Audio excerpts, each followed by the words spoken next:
Aloha, it's Mrs. Alkane. We're diving in, exploring more fractions. This is your part two of our fraction games.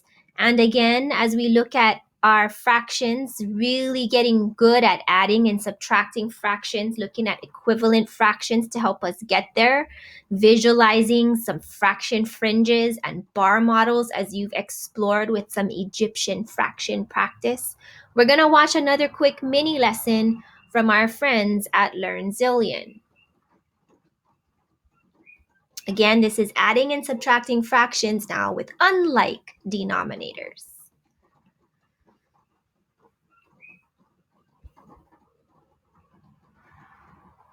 Mathematicians, in this lesson you will learn how to add and subtract fractions with unlike denominators by recognizing that you cannot count pieces together when the sizes of the pieces are different, and by renaming one or both fractions to find a common denominator. You already know that when you add and subtract fractions, you add your numerators because they tell you how many pieces to count, but you do not add your denominators because they tell you the number of pieces in one whole, and the whole does not change just because you're finding a sum or difference. For example, if I ate 2/6 of a pizza and my friend ate 1/6 of a pizza, I would say that we ate 3/6 or 1/2 of the pizza together. I ate 2 out of 6 pieces and my friend ate 1 out of 6, so we ate 3 pieces together, but we both ate pieces out of the same whole of 6. There are still only 6 pieces in the pizza. The example I just did included fractions with the same denominator. What happens when my denominators are not the same? Let's explore this using the operation 2/6 plus 1/2. Before, I would have counted 2 plus 1 in my numerator to give me 3, and I would have left my denominator alone. Here, my denominators are different though.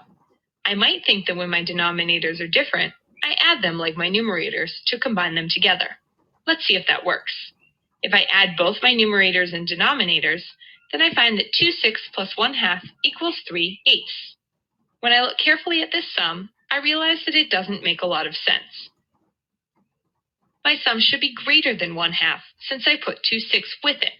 If I look at a picture of 3/8, I realize that 3/8 is not greater than 1/2.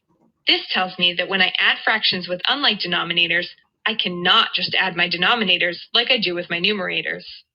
When I want to add fractions with unlike denominators, I need to first make those fractions look the same or have the same denominator.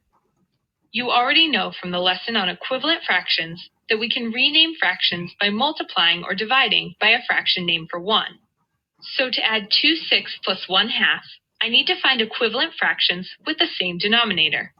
If I list out the first few multiples of 2 and 6, I see that 6 is a common multiple for both. Since 2/6 already has a 6 in the denominator, I don't need to do anything with it. To express 1/2 as an equivalent fraction with a denominator of 6, I need to think about what I can multiply 2 by to reach 6.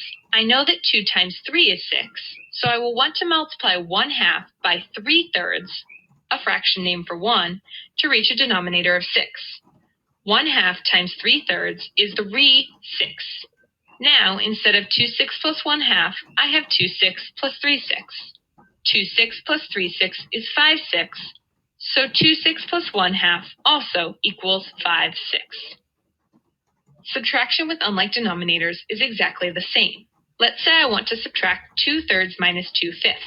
When I look at my denominators, I realize they are not the same.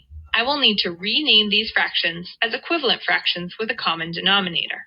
When I list out the multiples for 3 and 5, I see that 15 is the first common multiple. So I will need to rename 2/3 and 2/5 as equivalent fractions with denominators of 15. Before, I only had to rename one fraction, but since neither of these fractions have 15 as a denominator, I will need to rename both. Let's take 2/3 first. 3 times 5 is 15, so I will multiply 2/3 by 5/5 to get 10/15. Now let's consider 2/5. 5 times 3 is 15, so I will multiply 2/5 by 3/3 to get 6/15. And when I subtract, I see that I have a difference of 10 minus 6 is 4/15. 10/15 minus 6/15 is 4/15, so 2/3 minus 2/5 is also 4/15. You just learned how to add and subtract fractions with unlike denominators.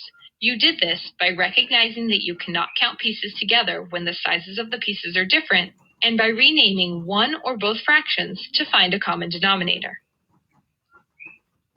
Awesome. Thank you to the folks again at LearnZillion. Okay. So the challenge question for the day today is something to do with brownies. All right. We're going to look at a series of different questions, and you can pause the video at any time. You need to pause, take notes, write down key information, and here's some background here. Nick and Tasha are buying supplies for a camping trip. They need to buy chocolate bars to make s'mores, their favorite campfire dessert. Each of them has a different recipe for their perfect s'more. Nick likes to use half of a chocolate bar to make a s'more.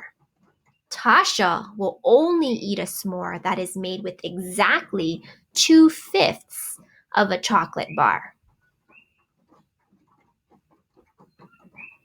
Okay, so here's the background here. And the first question is asking, what fraction of a chocolate bar will Nick and Tasha use in total if they each eat one s'more?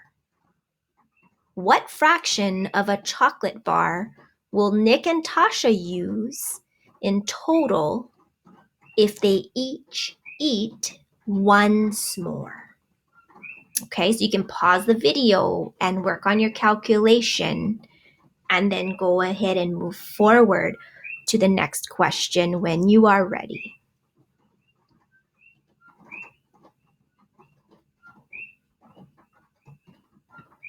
All right, question number 2 is asking, Nick wants to cut one chocolate bar into pieces of equal size so that he and Tasha can make their s'mores. How many pieces should he cut the chocolate bar into so that each person will get the right amount of chocolate to make their perfect s'more? Again, Nick wants to cut one chocolate bar into pieces of equal size so that he and Tasha can make their s'mores. How many pieces should he cut the chocolate bar into so that each person will get the right amount of chocolate to make their perfect s'more? Go ahead and pause the video and move on to the next part when you're ready.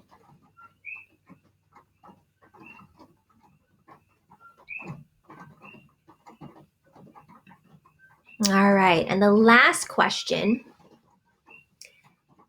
After Nick cuts the chocolate bar into pieces of equal size, how many pieces of chocolate bar should he get?